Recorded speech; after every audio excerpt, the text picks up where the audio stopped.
Ang mga kwento ng pag-ibig, kwento ng buhay at kwento ng pag-asa dito sa Barangay Love Stories. Love Stories.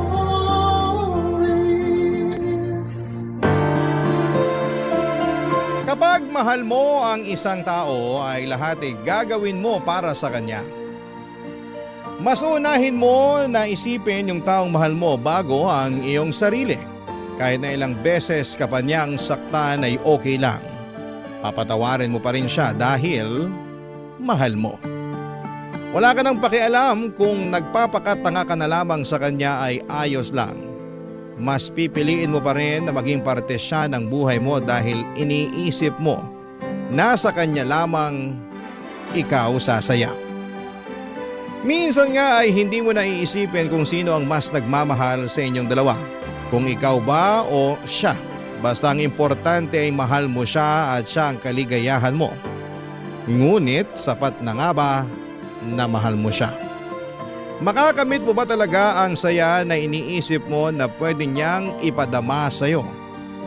Paano kung imbes na saya ang dala niya ay puro sakit at kalungkutan lamang ang mararamdaman mo? Kailan mo kaya masasabi na mali na pala ang nararamdaman mong pag-ibig?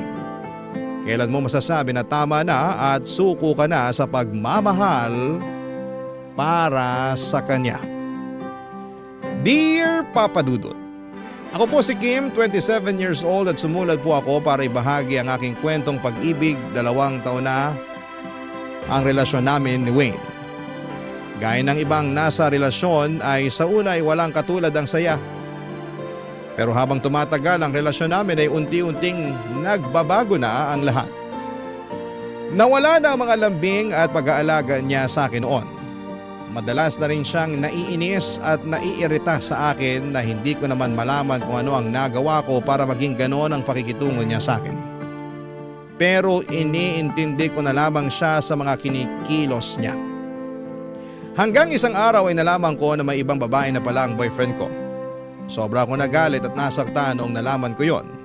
Hindi ko kasi akalain na magagawa niya ang mga liwa kaya nagdesisyon ako noon na makipaghiwalay sa kanya noong mga panahon na yon. Ilang linggo ko din siya na hindi kinausap at madalas na iniiwasan. Pero naging matyaga siya sa pagsuyo sa akin at nakita ko naman sa kanya na nagsisisi na talaga siya sa nagawa niya kaya pinatawad ko na rin siya. Lumipas pa ang 1 taon at naulit pa ang pambababae niya pero dahil sobrang mahal ko siya, paulit-ulit ko rin siyang pinatawad, Papa Dudut. Bukod nga sa pambababae niya ay marami pa kaming mga hindi pagkakaintindihan ng mga panahong yun.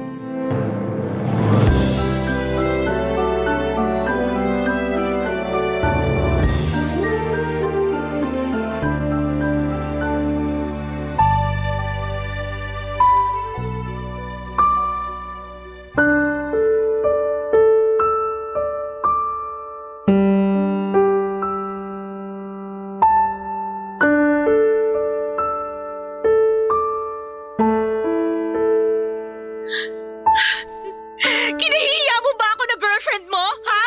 Ano? Sabihin mo! Hindi kita kinakahiya.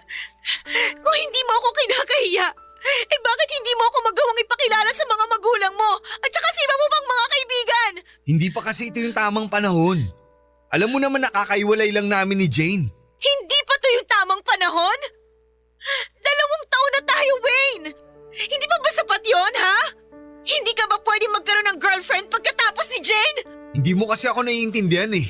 Wala ka sa lugar ko. Iniintindi naman kita eh. Sobrang iniintindi kita. Ang tagal na natin, pero parang patago pa rin tong relasyon natin. Ay, kung iniintindi mo talaga ako, hindi ka magkakaganyan. Hindi na natin to pagtatalunan pa. Gano'ng katagal pa ba ako mag-aantay, ha? Hindi mo ba alam kung ano yung epekto nun sa akin? Nawawala yung kumpiyansa ko sa sarili. Pakiramdam ko, hindi ako good enough para sa'yo, kaya hindi mo ako magawang ipakilala. Kaya ganito ako ka-paranoid eh. Kasi nga ang alam ng lahat, single ka. Natatakot ako na baka mawala ka sa akin. Ay, yan na naman. Umpisa na naman ang pagdadrama mo. Hindi ako nagdadrama. Sinasabi ko lang yung nararamdaman ko. Alam mo, nakakasawa na eh. Palagi na lang tayong ganito. Napunta na naman tayo sa ganitong usapan. Hindi ka ba nagsasawa ha? Hindi matatapos tong pag-aaway na to hanggang hindi mo ako pinakikinggan. Ano ba sa tingin mong ginagawa ko? Nakikinig naman ako sa'yo ngayon ah. Nakikinig ka nga pero hindi mo naman iniintindi. Kapag mag-open ako sa'yo, palagi ka nalang naiirita, nagagalit ka kagad. Paano hindi ako magagalit? Eh ito na naman yung pinag-aawayan natin. Ay, alam mo, tigilan na natin tong pag-uusap na to. Dapat pala hindi na ako pumunta dito. Kung ganito lang naman din. O sige, umalis ka. Ganyan ka naman eh. Palagi kang ganyan kapag nag-aaway tayo. Palagi ka nalang umaalis. Kaya hindi natin maayos yung problema kasi iniiwasan mo. Sabihin mo na yung gusto mo. Bahala ka na. Katamad na makipagtalo sa'yo. Diyan ka na. Alis na ako. May magagawa ba ako? Eh alis ka naman kung kailan mo gustuhin. Kanya ka naman palagi. Kim, nakita ko si Oh, bakit umiiyak ka na naman? Ha? Hindi. Hindi ako umiiyak. Wag mo akong lokohin. Alam kong umiiyak ka. At si Wayne na naman ang dahilan ng pag-iyak mo, te. Ano na naman bang pinagawayan nyo ngayon? Tinatanong ko lang naman sa kanya kung kailan niya ako ipapakilala sa mga magulang niya eh. Tapos, Yun lang. Tapos, nagalit na siya. yung boyfriend mo. Hindi ko talaga magets yan kung bakit hindi ka niya magawang ipakilala. Mahal ka ba talaga ng boyfriend mo? Feeling ko hindi eh. Mahal naman ako noon. Eh kung mahal ka niya, ipapakilala ka niya sa mga magulang niya kasi proud siya na girlfriend ka niya. Eh anong petsa na? Ilang taon na rin kayo. Pero ano? Tago pa rin niyang relasyon niyo. Daig niyo pa mga teenager dyan sa bawal mag-boyfriend-girlfriend eh. Hindi ko talaga siya maintindihan. Dahil doon pakiramdam ko tuloy, ang pangit ko. Na hindi ako yung tipo na babaeng ipinapakilala sa mga magulang. Huwag mo ngang i-down niyang sarili mo. Kasi sa totoo lang, wala sa iyo ang problema, nasa boyfriend mo. Hindi ko alam kung bakit hanggang ngayon hindi mo siya hinihiwalayan sa ginagawa niya sa iyo eh. Hindi ka na nga pinapakilala sa magulang, hindi na nga niya iniintindi yung mga nararamdaman mo, ilang ulit ka pang niloloko. Ilang beses mo na ba siyang nahuli na may babae? Hay nako Kim, yan ba yung mahal ka? Ha? Wala eh. Mahal ko siya kaya lahat kakayanin ko para sa kanya. Umaasa ako na darating yung araw na magbabago din siya. Na ipagmamalaki din niya ako. Kailan kaya mangyayari yon? At mangyayari pa kaya yon? Hanggang kailan ka iiyak sa kanya? Hanggang kailan ka magpapatawad? Hanggang kailan ka magpapakatanga? Hanggang mahal ko siya. Hanggang kaya ko. Basta naniniwala ako. Mangyayari din yun. Hay, matanda ka na. Alam mo na dapat yung gagawin mo. Kahit anong payo ko naman sa'yo, hindi mo naman ginagawa eh. Bahala na. Papadudot bukod sa pambababae niya ay issue din sa relasyon namin ang hindi niya pagpapakilala sa akin sa magulang at iba pa niyang mga kaibigan.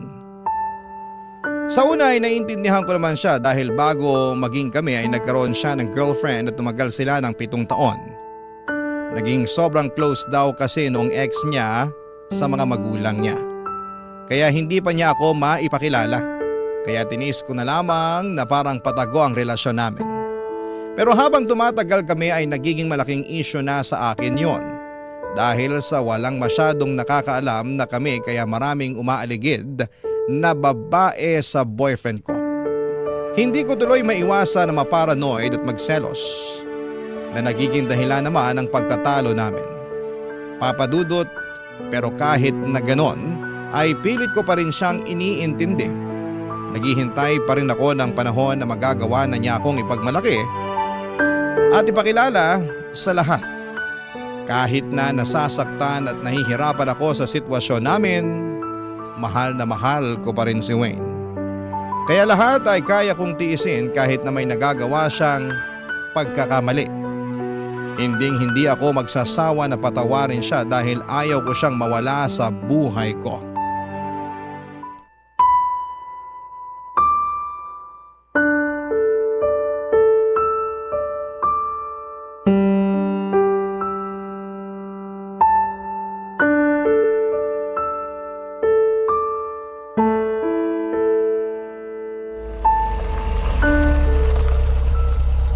Manong, dito na lang po.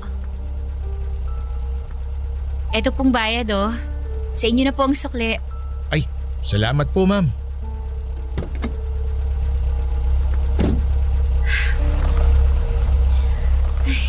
Sana hindi pa umuwi si Wayne. Matawagan na nga. Oh, bakit naka-off ang cellphone niya? Naku, dalian ko na nga lang ang paglalakad para maabutan ko siya sa office. Teka, si Wayne yun ah. Sino yung babaeng kaakbay niya? Manloloko ka talaga.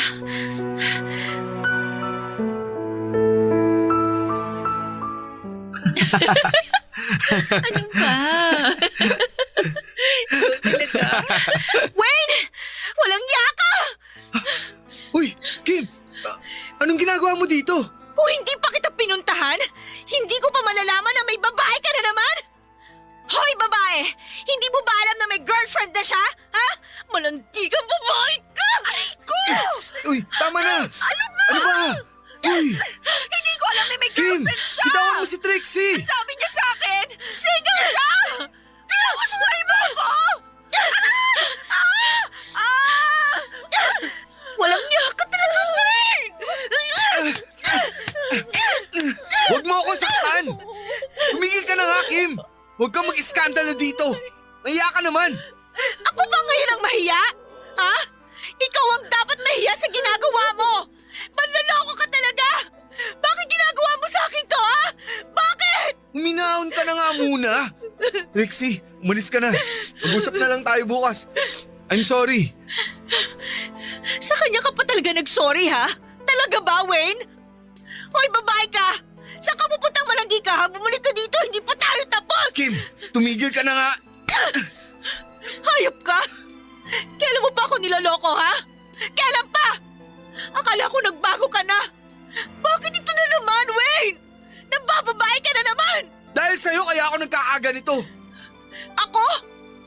Ako pa ang sinisisi mo ngayon sa kalandian mo? Kaya pala kakaiba na naman ang mga kinikilos mo eh. Kasi may pinagkakaabalahan ka na naman na ibang babae. Kaya pala ayaw mo ko ipakilala sa mga kaibigan o sa pamilya mo kasi ito yung gusto mong gawin. Hindi sa ganon. Nasasakal na kasi ako sa'yo. Ang dami mong gusto. Hindi ka marunong makontento. Ikaw ang hindi marunong makontento dahil naghahanap ka pa ng iba. Wait naman! Wala naman akong ibang gusto kundi mahalin mo lang ako ng totoo. Yung ako lang. Na sana magawa mo na akong ipagmalaki sa iba. Siguro nga may mga pagkakamali din ako na nagawa kaya ka nagkakaganyan. Pero hindi naman sapat na rason yun para paulit-ulit mo akong lokohin. Sabihin mo nga sa akin, hindi mo na ba talaga ako mahal, ha? Mahal kita, Kim. Eh bakit ginagawa mo sa akin to? Bakit sinasaktan mo ako ng ganito? Ganyan bang sinasabi mong pagmamahal, ha? Hindi ko na kaya. Hirap na ako. Siguro nga ang tama natin gawin. Maghiwalay na lang tayo eh. Pagod na ako. Ayoko na ipagsiksikan ang sarili ko sa isang taong pinabasura lang naman ako. Kim, wag naman. Ayoko na. Ilang beses na kitang pinatawad sa mga kalokohan mo. Sapat na siguro yun. Ayoko na, Wayne. Ayoko na. Kim, mahal na mahal kita. Sorry kung nasaktan kita. Yung sa amin ni Trixie, wala lang yun. Tama na. Ayoko na marinig yan. Kahit hindi mo sinadya, wala na akong pakialam. Kaya tama na. Huwag mo na akong paglaruan. Malaya ka na. Kahit ilang babae pa ang gusto mo, bahala ka na. Magagawa mo na kung anong gusto mo. Kasi official na single ka na. Papadudot nung nalaman ko na may ibang babae na naman si Wayne ay hindi ko na alam kung ano ang mararamdaman ko. Hindi ko na rin mapaliwanag yung sakit na nararamdaman ko na mga oras na yon. Paulit-ulit kong tinatanong ang sarili ko kung ano ba ang problema sa akin. Ano pa ba ang kulang at hindi ko nagagawa para maghanap pa ng ibang boyfriend ko? Lahat naman ng pag-iintindi, pag-aalaga at pagmamahal ay binigay ko na nga sa kanya. Pero hindi pa rin naging sapat yon. Alam ko naman na may mga pagkakamali din ako na nagagawa pero hindi naman sapat yon para lokohin at saktan niya ako ng ganon, Papadudot. Barangay Love Stories. Barangay Love Stories. Papadudot, akala ko na dahil sa nararamdaman kong pagmamahal sa kanya, hindi ako mapapagod na patawarin siya. Pero sobra na kasi ang ginagawa niya, durog na ang puso ko at pagkatao ko dahil sa ginagawa niya. Kaya kahit ayaw ko siyang mawala sa buhay ko, pero kailangan ko nang hiwalayan siya para naman sa kabubuti ng sarili ko. Ilang araw at linggo mula nang mag-break kami ay nalaman ko na 2 buwan na pala akong buntis at si Wayne ang ama. Pero kahit na nalaman ko na nabuntis ako, hindi ko pa rin sinabi sa kanya dahil ayaw ko na babalikan ako dahil magkakaroon na lang kami ng anak. Kaya patuloy lang ako sa paglayo at pag-iwas sa kanya, Papadudot.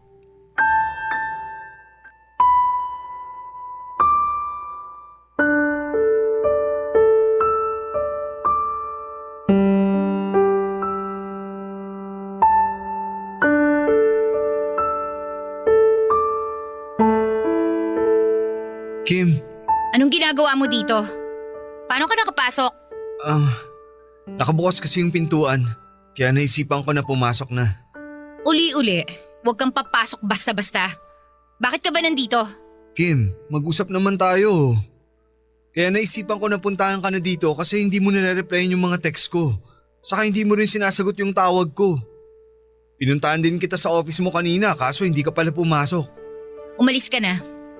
Wala na naman tayong dapat pang pag-usapan eh. Kim, Umalis ka na, Wayne. Kim, yung nangyari nung nakaraan. Huwag na nating pag-usapan yon. Kim, pinagsisihan ko na yun. I'm sorry. Sorry na naman?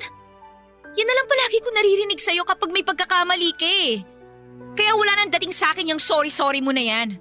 Kasi kahit na mag-sorry ka, gagawin mo na naman ulit yun eh. Wala na rin kwenta.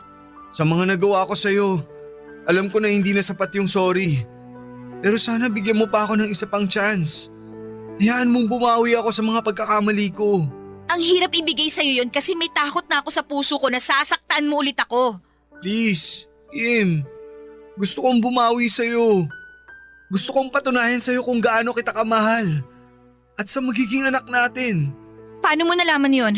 Sinabi sa akin ni Leia. Daldal talaga ng babaeng yun. Kim, hayaan mo ako maging ama sa magiging anak natin. Alam mo kung babalikan mo ko dahil nagigilty ka lang, wag na. Kaya ko naman na palakihin siyang mag-isa. Hindi kita kailangan, no? Hindi ako bumalik dahil nagigilty. Narealize ko kasi lahat ng pagkakamali na nagawa ko sa'yo. Na napakaswerte ko kasi may isang babae na nagmamahal sa akin ng sobra. At kahit ilang beses na kitang nasaktan, pinapatawad at minamahal mo pa rin ako. Ikaw lang naman talaga yung laman ng puso ko eh.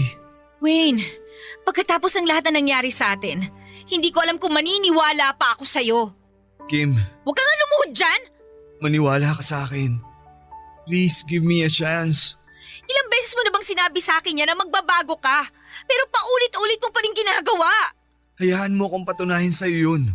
Gusto ko kayong makasama ng anak natin. Mahal na mahal kita, Kim. Kaya please, pagbigyan mo ko. Bubuuin natin ang pamilyang to. Nagsasabi ka ba talaga ng totoo? Oo, totoo yung mga sinabi ko sa'yo, Kim. Okay, sige. Bibigyan pa kita ng isang chance. Alang-alang na rin sa magiging anak natin. Talaga? Salamat! Salamat, Kim! Hindi ka magsisisi. Magiging mabuting asawa at ama ako sa inyo. Hindi ko kayo hayaan na masaktan. Aalagaan ko kayo. Salamat. Paakap nga sa asawa ko. Mahal na mahal kita, Kim. Mahal na mahal din kita, Wayne. Sobra. Papadudot kahit na nasasaktan pa rin ako sa nagawa niya sa akin.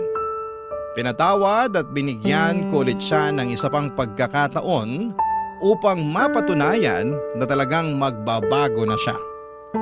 Naisip ko rin ng mga panahon na yon na ayaw ko naman na lumaki ang anak ko na walang ama, kaya kahit may pagdududa at takot akong nararamdaman ay susubukan kong muling ibigay ang buong tiwala ko sa kanya. Kailangan kong gawin yon para makapagsimula kami ulit at maging maayos na ang relasyon naming dalawa. Ginawa naman niya ang pinangako niya at bumalik ang Wayne na malambing at maalaga. Doon ko na lang ulit naramdaman kung gaano niya ako kamahal. Pero ilang buwan pa ang lumipas ay unti-unti na naman siyang bumalik sa dati niyang ugali. Noong una akala ko na baka stress lamang siya sa bago niyang trabaho, pero nang tumagal pa ay nakikita ko na naman ang mga signs na may ginagawa na naman siyang kalokohan at kinutuban na naman akong muli, Papa Dudut.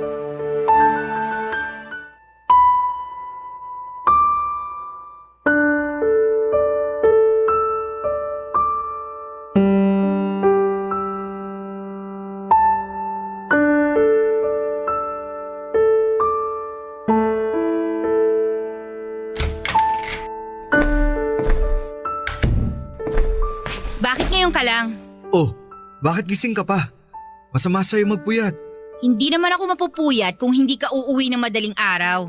Hindi mo naman ako kailangan antayin eh. Siyempre, nag-aalala ako sa'yo kapag hindi ka pa umuuwi. Bakit kasi ngayon ka lang? Kanina pang 5 p.m. ang out mo ah.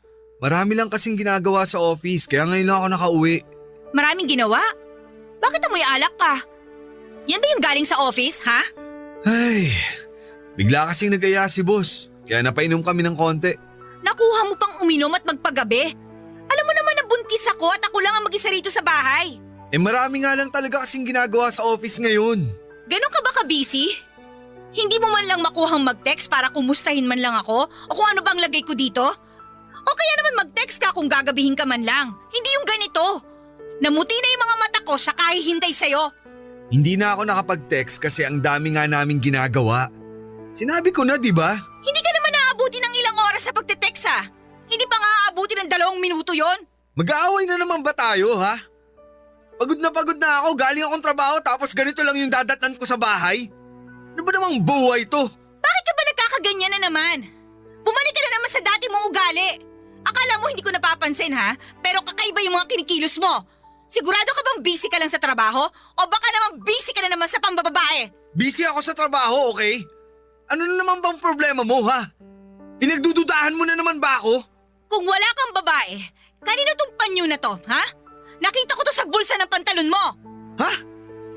Aba malay ko kung kanino yan. Baka sa'yo. Wayne, alam ko kung ano yung mga gamit ko. Kaya alam ko na wala akong panyong ganito. Kulay pink at may flower pa. Hindi ko nga alam kung kanino yan. Tamang hinaala ka na naman dyan eh. Ano yun? Magic? Bigla na lang napunta sa bulsa mo to? Ay, bahala ka kung ano mang gusto mong isipin. Basta hindi ko alam kung kanino yung panyo na yan. Saka uulitin ko, wala akong babae, okay? Siguraduhin mo lang na totoo yung sinasabi mo ha. Kasi kung hindi, Ano?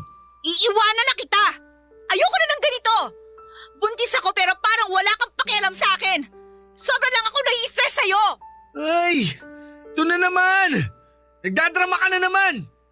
Pwede ba? Bukas na lang tayo mag-usap ulit. Sobrang pagod ako. Gusto ko na magpahinga.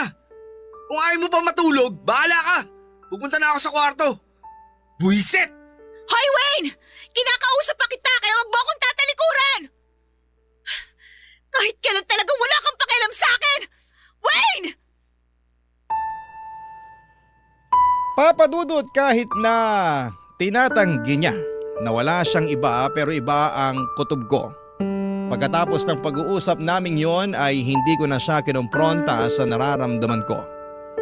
Pero nag-umpisa na lamang akong obserbahan ang lahat ng ginagawa niya. May mga nakikita din akong mga patunay na nambababae siya, gaya ng panyo sa bulsa ng pantalon niya. Mga marka ng lipstick sa damit niya. May nakita din akong hikaw sa loob ng bag niya. Katibayan na nambababae siya. Barangay Love Stories. Barangay Love Stories. Papadudot kinimkim ko lahat ng nalalaman ko. Kaya naman sobra akong na-stress ng mga panahon na yon. Pinipilit ko na lamang sa sarili ko na maging maayos dahil masama para sa dinadala kong batang ma-stress. Pero ibang klase talaga si Wayne, Papadudot. Ibang level ang kanyang pag-uugali. Sa hindi inaasahang pagkakataon ay nahuli ko na naman sa akto sa kanyang kalokohan.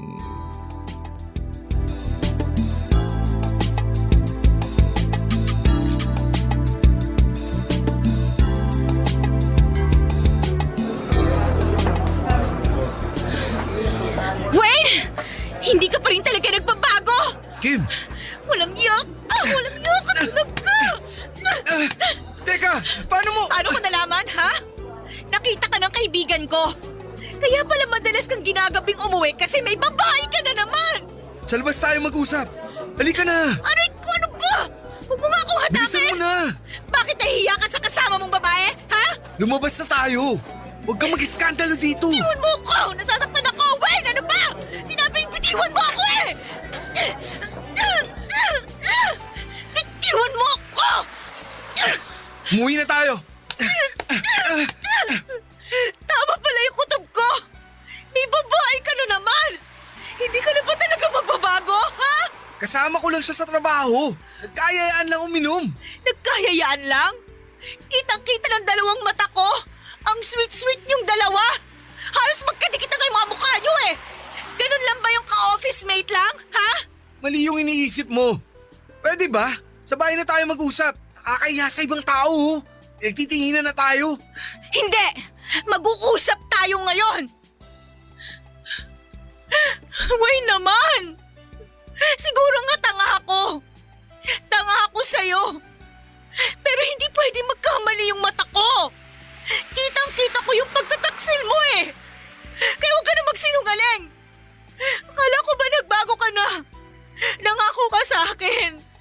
Nangako ka, Wayne. Pero bakit ganito na naman? Hindi ka ba talaga marunong makontento? Hindi ba sapat yung pagmamahal at atensyon na binibigay ko? Ha? Hindi ba sapat sa'yo yon? Ginawa ko naman eh. Pero ano, hindi mo kaya? Hindi mo kayang panindigan ng mga binibitiwan mong salita? Eh di sana hindi ka nalang nangako. Kasi umasa ako eh. Umasa ako na magbabago ka na. Na dahil sa magiging anak natin, makakaya mo magbago. Pero hindi pa rin pala eh. Mali ako. Sana maging totoo ka sa nararamdaman mo. Kung hindi mo na ako talaga mahal, sabihin mo. Kaysa yung ganito na paulit-ulit mo lang ako niloloko at sinasaktan. Siguro, tigilan na natin to. Tapusin na natin tong relasyon natin. Huwag ka mag-alala. Hindi ko ipagkakait sa'yo yung anak mo. Hindi ko na lang talaga kayang pakisamahan ka. Pagod na ako, Wayne. Pagod na ako. Huwag naman. Gusto mo ba lumaki yung anak mo na hindi buo yung pamilya niya? Ah, talaga? Sa'yo pa nang galing yan, ha? Gusto ko, Wayne. Gusto ko yon. Pero sa ginagawa mo, di mangyayari yun eh. Kaya nga pinatawad kita noon kasi gusto ko ng buong pamilya. Kaya hinayaan kitang bumalik sa buhay ko dahil sa leche mong pangako na magbabago ka na. Eh sana nga nagbago ka na. Sana bago ka lumandi. Naisip mo yan. Pero oo nga pala, makasarili ka kasi eh. Gagawin mo lahat ng gusto mo. Wala kang pakialam kung makakasakit ka ng ibang tao. Sobra na. Ayoko na magpakatanga sa'yo. Ayoko na, Wayne. Tama na. I'm sorry. I'm so sorry, Kim. Umalis ka na sa bahay ha. Ayoko nang makasama ka. Maghiwalay na tayo, Wayne. Sige na, malaya ka na. Kim, huwag mo naman gawin to. Huwag mo akong hawakan. Bitiwan mo ako, natitili ako sa'yo. Saan ka pupunta? Antayin mo ako. Huwag mo ako susundan.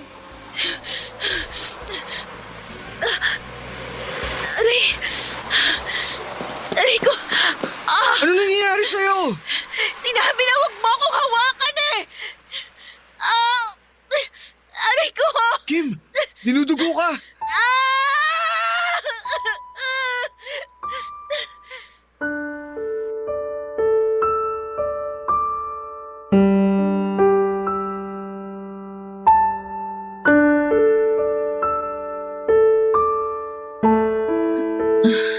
Buti nagising ka na.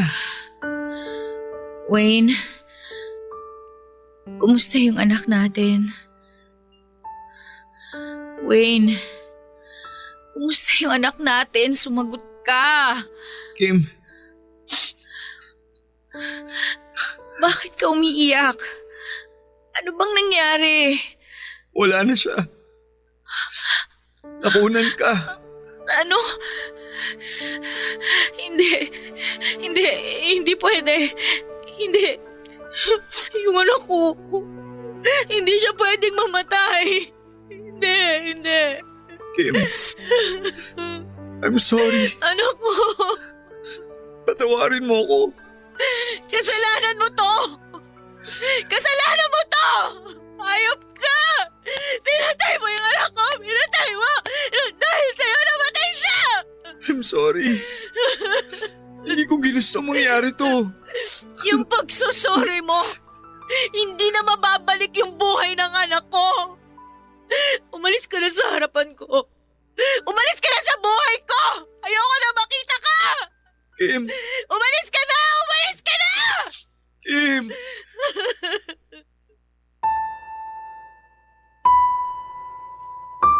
Papadudod sa pagkawala ng anak ko ay sobra akong nagsisisi na hinayaan ko pang bumalik si Wayne sa buhay ko.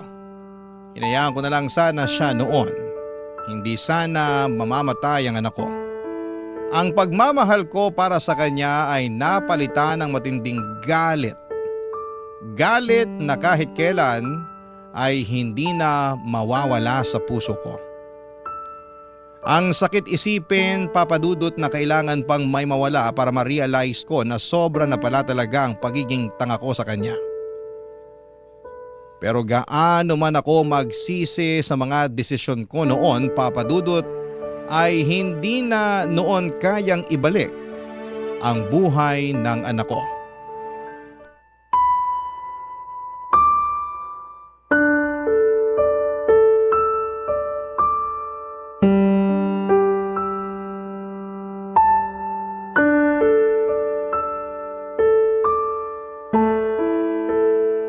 Kim, mag-usap naman tayo.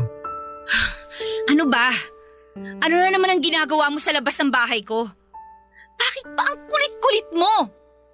Ilang beses ko bang kailangan sabihin sa'yo na ayoko nang makita ka at makausap ka? Wala naman tayong dapat pag-usapan, Wayne eh. Wala na yung anak natin. Wala ka ng responsibilidad ngayon. Kim, gusto ko lang namang humingi ng tawad sa nangyari sa anak natin. Kim, walang araw na hindi ko pinagsisisihan yun. Na kung hindi dahil sa akin, hindi ka makukunan. Patawarin mo ko, Kim. Pumunta ka ba dito para hingin sa akin yung pagpapatawad ko sa'yo? Hindi mo makukuha yun, Wayne. Hanggang sa mamatay ako, hindi kita mapapatawad. Kung pwede ko lang ibalik yung nakaraan, gagawin ko. Sobra ako nagsisisi. Kahit ako, gusto kong ibalik yung nakaraan.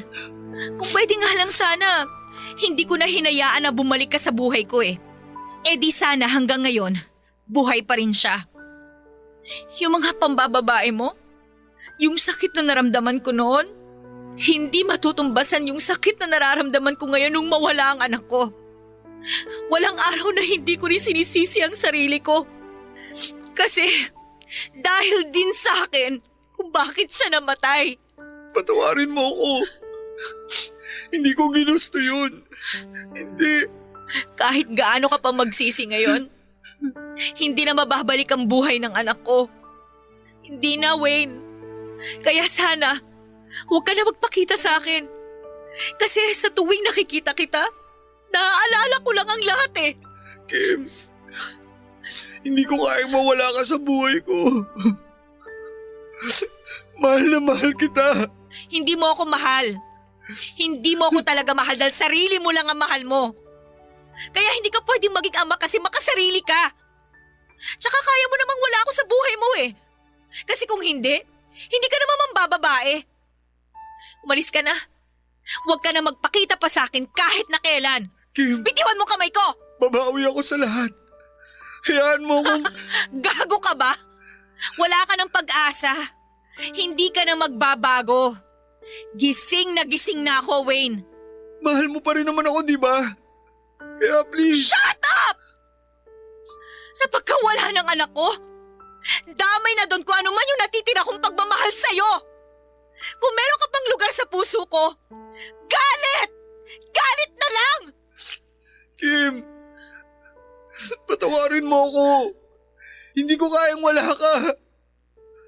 Mahal na mahal kita. Wala na akong pakialam kung mahal mo ko o hindi. Wala ka ng lugar sa buhay ko. Binigay ko ang buong buhay ko sa'yo. Sinira ko ang pagkatao ko. Nagpakatanga ako. Kasi baka sakaling magbago ka pa. Pero hayop ka nung ginanti mo. Pati yung anak ko dinamay mo pa sa kahayupan mo. Kim, gagawin ko ang lahat. Ibalik mo ang buhay ng anak ko. Huwag kang lumuhod. Hindi ang bagay sa'yo, no? Kim! Please! Kim! Kim!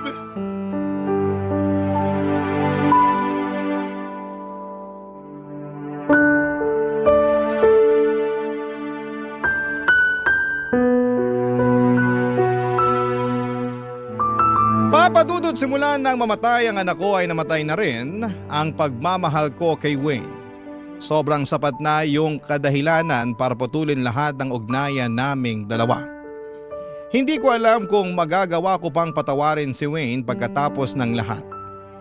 Ayaw ko na rin na mag-cross pa ang mga landas namin dahil kapag makikita ko lamang siya ay maaalala ko lang ang lahat ng sakit na dinulot niya sa akin. Akala ko dati na hindi ako mapapagod na mahalin siya pero darating din pala ako doon na may limitasyon ang puso natin na magmahal. Lalo na siguro kapag mag-isa ka lamang na lumalaban at gumagawa ng paraan para maging okay lamang kayo. Nakakalungkot lang isipin na kahit na ano pa ang nagawa ko para mag-work ang relasyon namin ay wala pa ring nangyari. Sa ngayon, Papadudot, ay isa-isa kong pinupulot ang mga piraso ng aking puso na iniwang durog na durog dahil sa pagsasama namin ni Wayne. Kahit na mabuo pa ito siguro ay magpapahinga na lamang muna ako habang inaalam kung paano bumangon muli sa aking mga paa at harapin ang mundo ng mag-isa. Hanggang dito na lamang po, Papadudot, ang aking liham. Maraming salamat po sa pag-ere ng aking kwento. Ang inyong kapuso at kabarangay forever, Kim. Anong say mo sa Barangay Love Stories na ito? Pagkwentuhan natin sa comment section yan.